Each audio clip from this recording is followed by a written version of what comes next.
പ്രാർത്ഥിക്കുമ്പോഴും ദുആ ചെയ്യും. ജനങ്ങൾക്ക് സേവനം ചെയ്യുമ്പോഴും ദുആ ചെയ്യും. ജനങ്ങൾക്ക് സേവനം ചെയ്യുമ്പോഴും ദുആ ചെയ്യും. പഠിച്ചവനെ എഴുതിക്കൊണ്ട് എനിക്ക് സ്വർഗം തരണേ. സ്വർഗത്തിൽ ഒരാളെ കണ്ടു, അദ്ദേഹം അവരൊന്നും ചെയ്തില്ല. ഒരു അമലും ചെയ്യാത്ത ഒരാൾ സ്വർഗത്തിൽ ചോദിച്ചു ഇദ്ദേഹത്തെ കുറിച്ച്.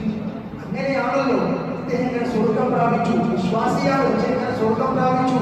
ഒരൊറ്റ കാരണം കൊണ്ടാണ് സ്വർഗം പ്രാപിച്ചത്. ഒരൊറ്റ അവൻ എന്റെ ജനങ്ങളിങ്ങനെ പോകുന്ന വഴിയിൽ ഒരു വൃക്ഷത്തിന്റെ ചില്ല ഇങ്ങനെ കിടക്കും.